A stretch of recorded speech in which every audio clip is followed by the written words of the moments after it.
Good day, this is Tom Kemp. I'm the CEO of Centrify Corporation. I'm joined here today with Mike Patnode, our Director of Engineering, and what Mike is going to talk about is our NIS support. We previously, in another webcast, we talked with Paul Moore, our Chief Technical Officer, about the overall Centrify DirectControl architecture. And one of the topics that we really didn't have a lot of time talking about is our NIS support. And so what we're going to do is have Mike really drill down. But before we really get into the meat of our support for NIS, Mike, might be nice to just give an introduction to yourself and some of your background. Sure. I spent early part of my career in SCO. I was an architect there in graphics and network development team, network security team. From there, spent some time at Netscape in their security group, as well as was a chief architect at a startup in San Francisco, also working in the security and biometrics area. And now I'm here at Centrify, and I was the first engineer on board here and developing security systems for UNIX. And Mike manages all the engineers here doing the R&D side of things. So Mike, so before we really get into the weeds of this as well, so what is NIS? Just let's start with the basic questions. Get the 100 level and then jump into the 200, the 300, 400 level. So NIS was the first attempt by Sun to essentially create a networked identity management system. So a way to put users and groups and other information in a central place on the network where lots of workstations and servers could get to it.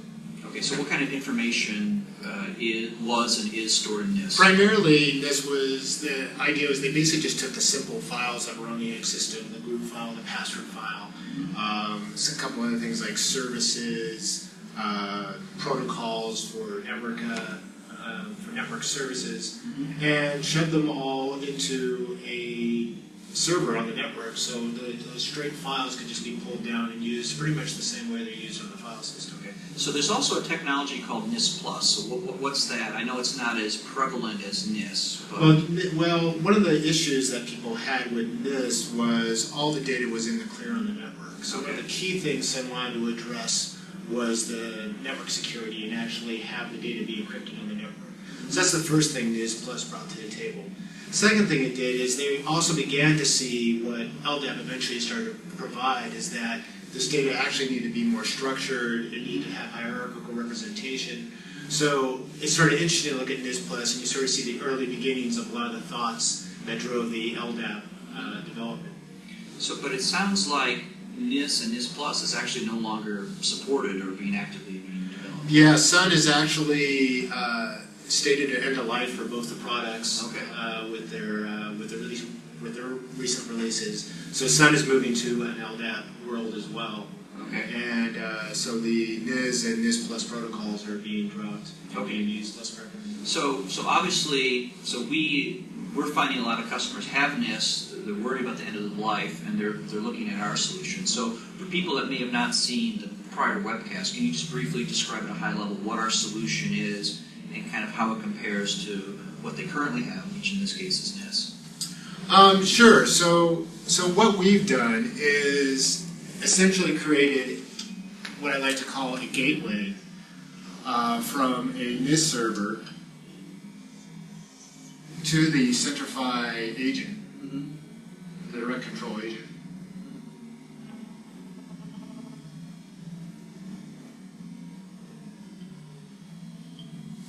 Which then talks to an Active Directory server. So what we're able to do is we're able to take a NIS client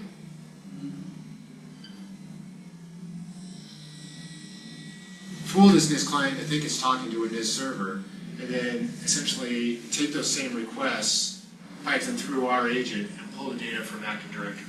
Okay.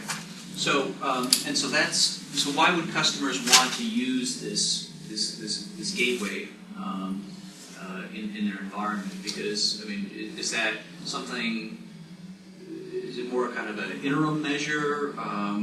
Well, there's a couple applications. One is if this is all in the same machine. Okay. So let's say this is all on the same machine. And one of the things that DirectControl provides to current applications directly is user and group information. Okay. But if you want to get to some of the other typical services that are provided by NIS, things like net groups, auto mount maps, and services, protocols, etc. These items are typically served by NIS, so what we do is we actually provide those at our NIS server, and by running a local NIS client on the system, you're able to actually get to these maps as well. Okay. So stepping further back, so clearly, as we talked about in prior discussions, DirectControl provides this Active Directory agent, so for non-Microsoft systems that allow people to join the Unix and Linux and Mac system into the environment right there. And so now people can start using the benefits of having a centralized LDAP directory for their user identity. But they've been running all this NIS stuff. And so, again, maybe it might be good just to kind of talk philosophically, why would they want to have run our NIS module?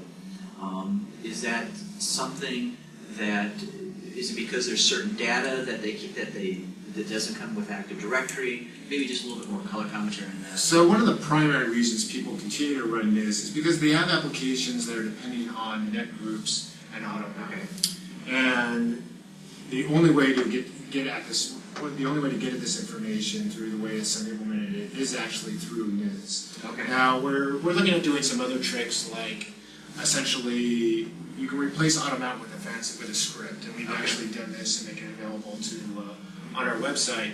Is a way to replace your auto mount even with a script which directly queries Active Directory. Okay.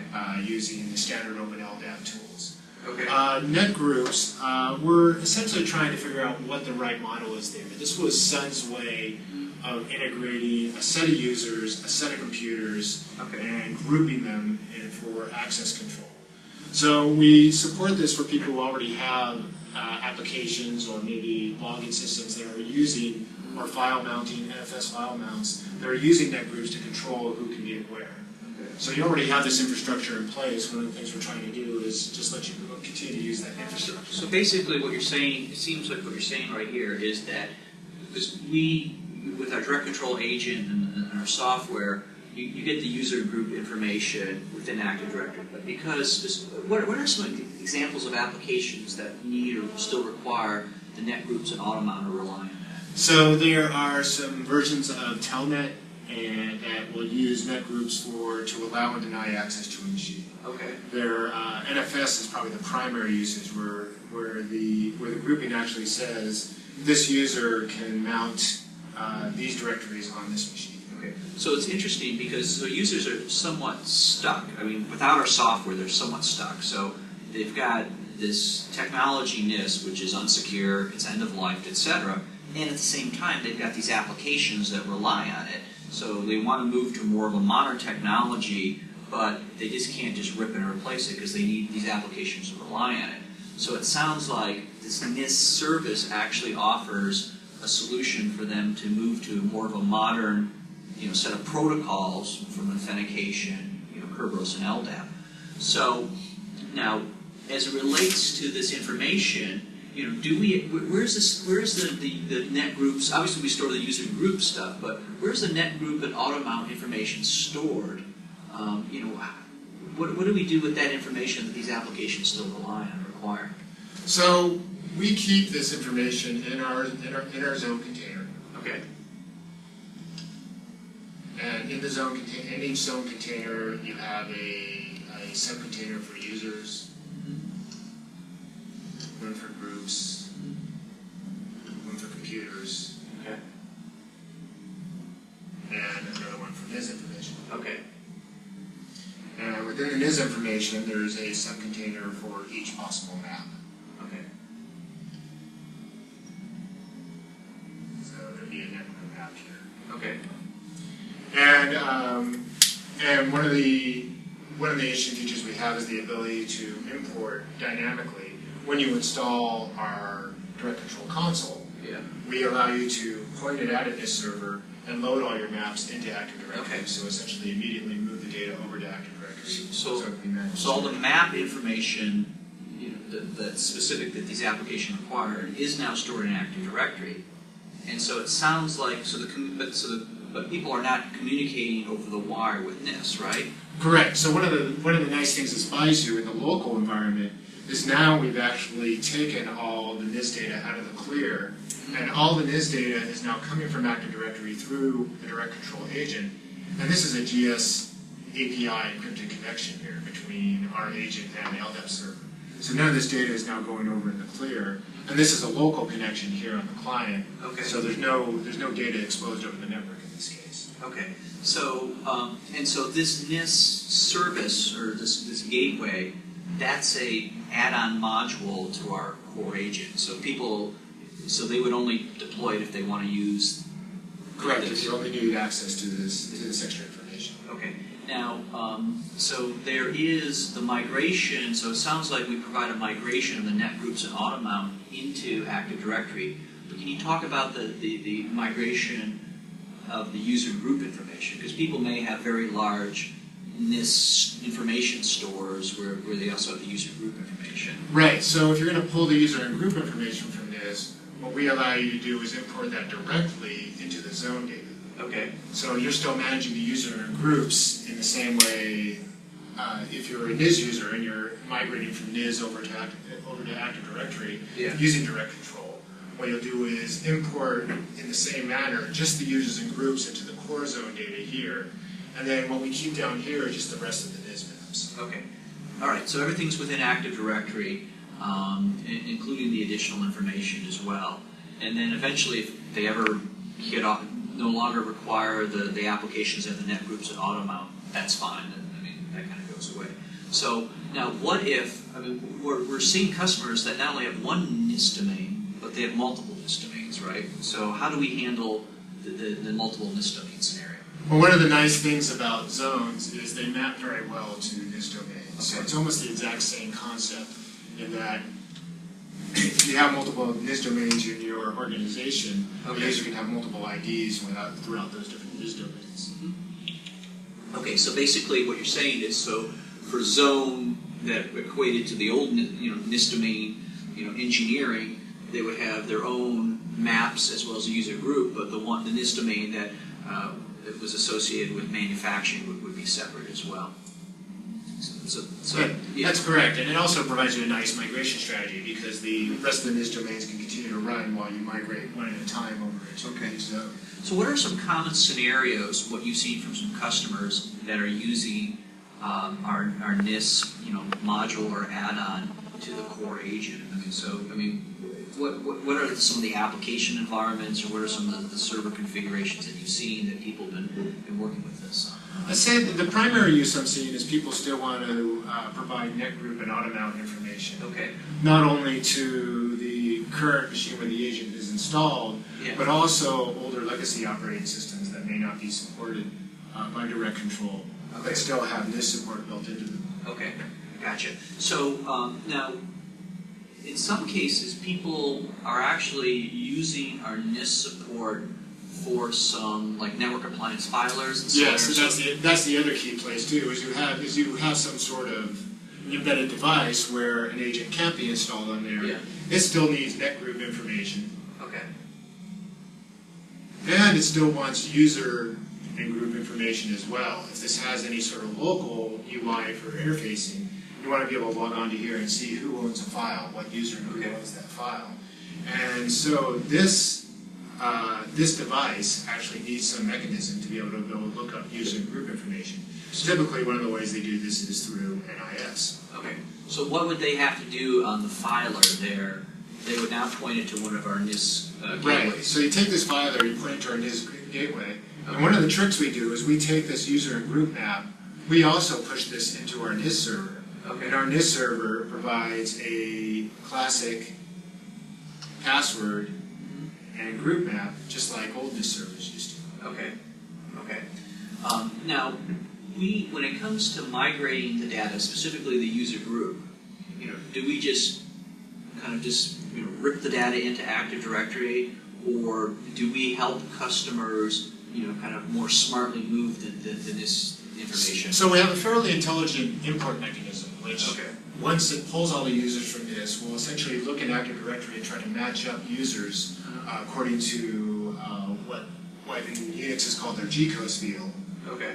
which is usually your long name, first name, last name. Okay. And that usually we try to match to the Active Directory first name, last name. Okay.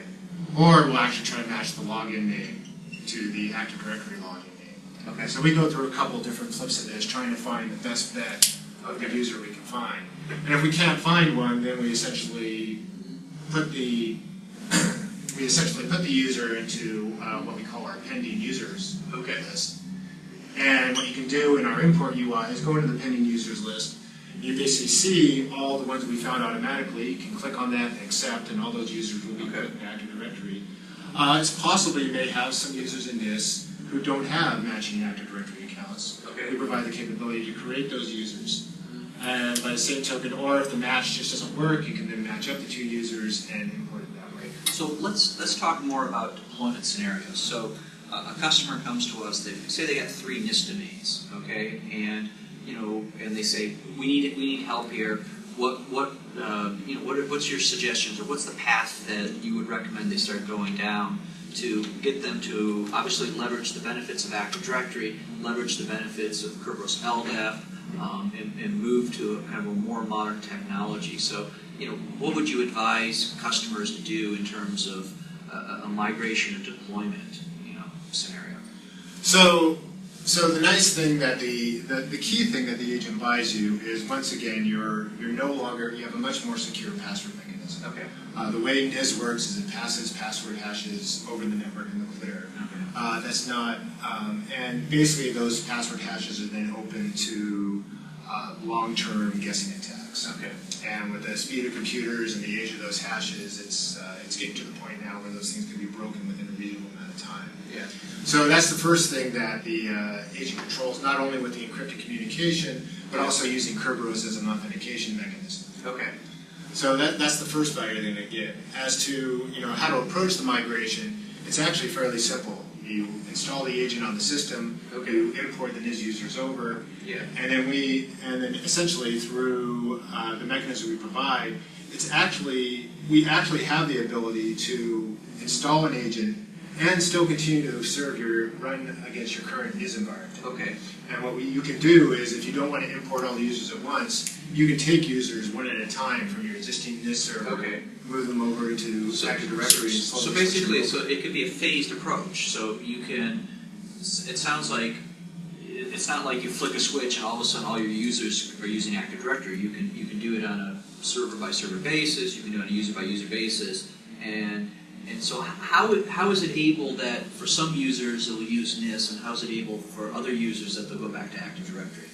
Well, this goes into how the actual UNIX system implements user lookup. Okay.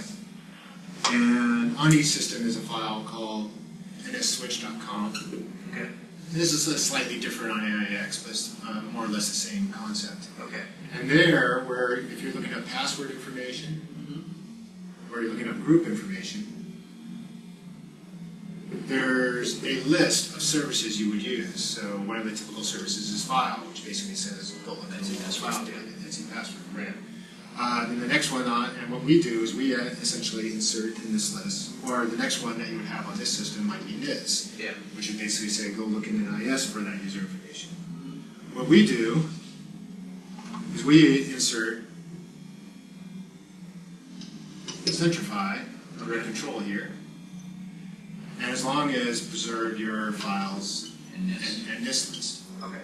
So what will happen is when a user logs in, first the system will check Centrify, then the system will check the local files, and then the system will check NIS. So the cool thing is that it's not a kind of all or nothing type migration scenario. That people can actually do it on a NIS by NIS domain basis, they can do it on a user by user basis, and they can also do it on a system by system basis. That's correct? That's correct. So, and what we find, what many people want to do, is they want to convert all the systems first so that the user doesn't see any change. So all the systems have the Centrify DC module sitting here. It's joined to domain, it's running, but it's not affecting any of the users. Okay. And then once you have all your systems converted, now you can start doing a switch on a user-by-user basis simply by adding the user to the zone. Okay, gotcha. And now, once the user's in the zone, now they're logging in with their AD password rather than logging in with their NIS password. Now, I mean, the zone, it seems like, especially in multiple NIS domain scenarios, it sounds like the zones are really important because I assume that in many cases there isn't consistency in UIDs as well as there's not consistency with the net groups and auto mounts. So kind of walk people, I mean, so maybe you could provide some color commentary, on that. Right. So for each zone, for each NIS domain, you can map that to its own zone. So you might have your engineering zone. Okay. And then all that, then all your engineering NIS domain would go into here, and you don't have any conflicts here. Okay. And then you pop up your manufacturing zone. Okay. And you do the same thing there, import the manufacturing NIS domain into the manufacturing zone. Okay, and then of course we have that pending capability, so it's just, I mean, with the wizard that you talked about before. And in addition, not only is it the users and groups, but it's the additional. Now, what type of flexibility from a map perspective? I mean, what are some of the questions you hear from customers about, NIS maps, etc.? Well, one of the key things we do is net groups isn't just a map in itself. There's typically a couple ways to look at it. There's net group by name. So you want to find it, you want to look it up by the name of the net group, but you could also want to look it up by the user. So given a given user, what groups is this person in? Mm-hmm. And one of the tricks we do is we actually generate these maps on the fly from the net group data map, and that gets generated by our NIS server. Okay. So you don't have to go maintain 3 different maps, you just maintain one map, and we generate all that data for you. Okay. So, I mean, what are some of the capabilities, I mean, that actually, before I ask that, but any more specific questions that customers asked you about that you've had to answer about the whole mapping capability? Or is that been kind of the primary concern? That's one of the things. The other thing to know is how we manage this data. Yeah. By using there's a optimization trick we use when we go search for this data in Active Directory. So one of the key things is when a map entry is deleted from using our UI, we don't actually delete the entry itself. We actually mark it as deleted. Okay. And so what that means is that the NIS server running back over here, when it does queries, it can actually look for changed objects in Active Directory. Okay. Since there's no way in Active Directory to actually detect a deleted object. Let's go back to this auto mount stuff. So maybe stepping back a little bit further. So what is auto mount? What applications use it? And you talked about before that we even provide a solution not only as it relates to the NIS map, but also a script as well. So let's just kind of drill down on this. Right. So what auto mount does is the typical use of auto mount is to share home directories. Okay. So you may have a file share here where everybody's home directory is. So /home Mike is actually on this directory, and every time and what I don't want to do is on all my machines everywhere in the organization, I don't want to have to mount this directory and have one for every user and have thousands of mounts in every single system.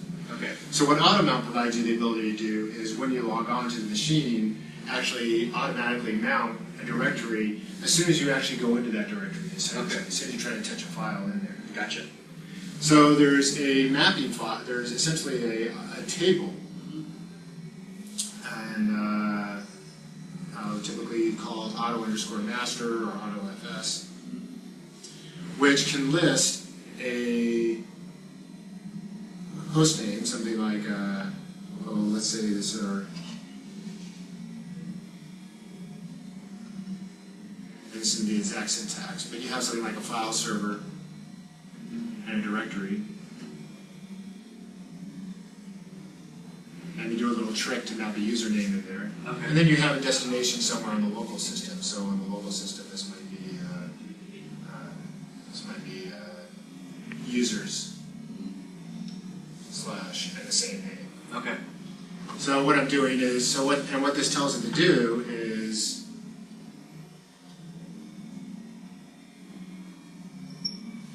What this tells it to do is, hey, if anybody actually tries to CD into the mic directory here, for instance, then I'm going to go map the mic directory from this file server. Okay. And there's a daemon which reads this file, and it will do that automatically. And of course, you just run into the same situation here where you don't want to have to manage this file on every system. You'd like to put it somewhere centrally on the network. NIS provides one place to do that.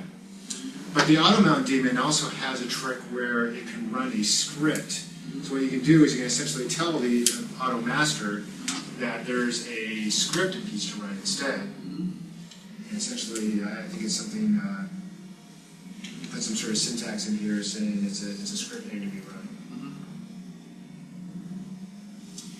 And essentially, that script will then run, being passed the same arguments that what the username is and what the destination directory is. And that script can then make a decision as to returning a line of this nature, saying what should be mapped. Okay. And what we've done is we basically implemented with these scripts, just using this standard open LDAP search, and LDAP search commands that will find this information in our NIS table. So if you have an auto mount table here, okay. Let's get an auto master. And you don't necessarily want to implement NIS. What you can do is just plug in this script, and essentially we'll make a direct connection to this auto master to Active Directory.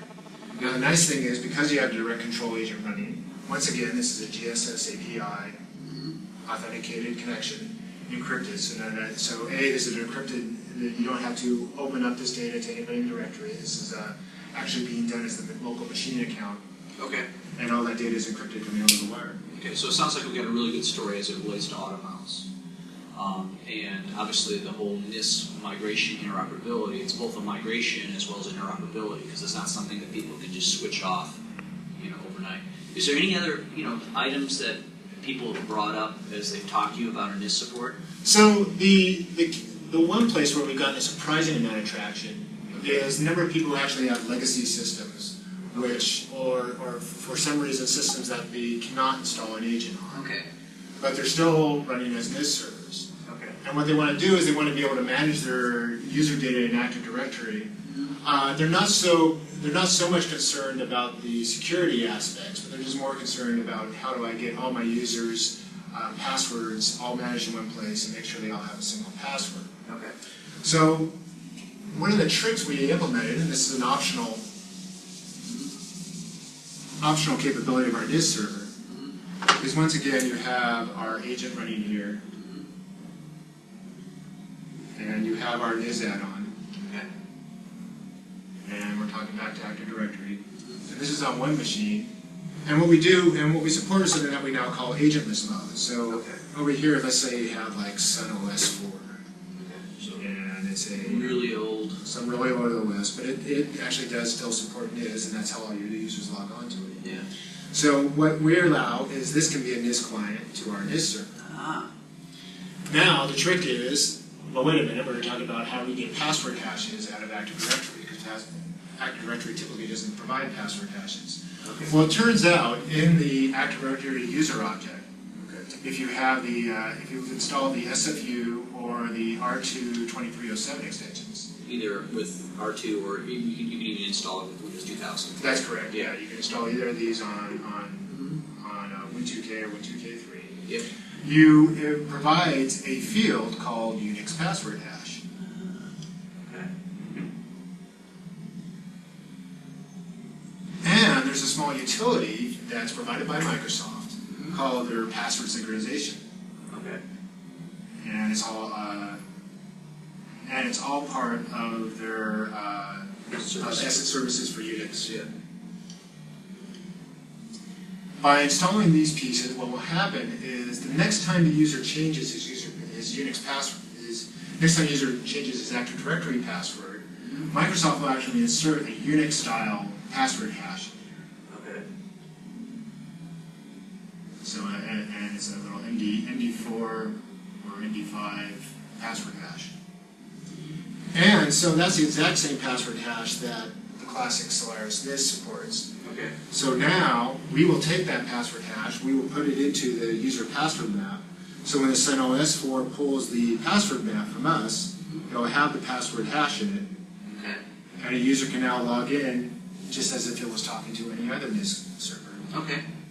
So it sounds like using the NIS support also allows people to support these really old platforms. I mean, we have, our agent runs on like 70 different flavors of Unix and Linux, but it sounds like there's some really, people still have some really old creaking ones that are out there that either we would probably never support, or, correct me if I'm wrong, but this is also that scenario like where the vendor doesn't allow anyone to put an agent, which is NetApp Filer or EMC Solera. Right.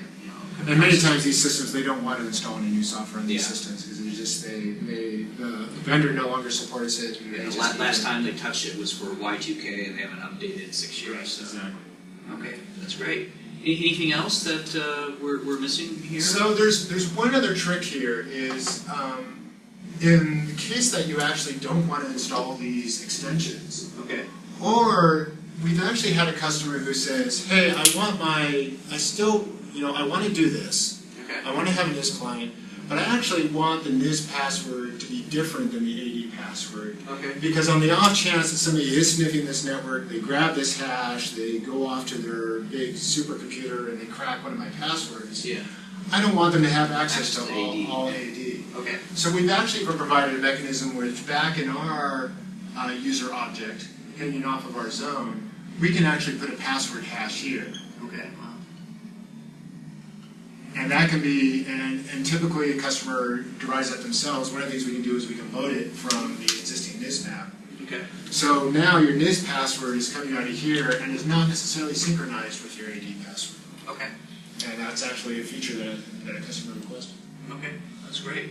So why don't you summarize our NIS support? I think just in terms of how we provide both the interoperability and the migration capabilities. So the primary thing you get is the primary thing that's supplied by NIS is our NIS support is the ability to get at some of your legacy data. So support some of your legacy maps and allow your legacy applications to still read the old data they're used to in the way they're used to reading it.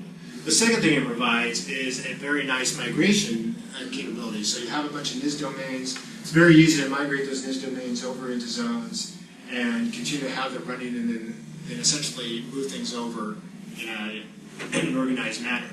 Finally, it's a great mechanism for supporting legacy systems and continuing to support your users in a transparent manner. And it sounds like, I mean, we actually support the NIS gateway or the NIS add on our module, on many of the platforms that our agents support. So it's on Sun, it's on Red Hat, it's HP, etc. So the nice thing is that people have, correct me if I'm wrong, but they have flexibility, especially in this scenario down here, they have flexibility to put the NIS client on almost any server that can serve it up. That's correct.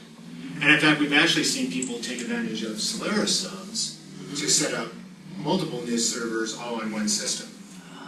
Okay. And so all for different domains. So this So might they be use what, domain Solaris one. 10, you mean Solaris 10 zones? Solaris 10 zones, yeah. On a single Solaris, On wow. a single Solaris box.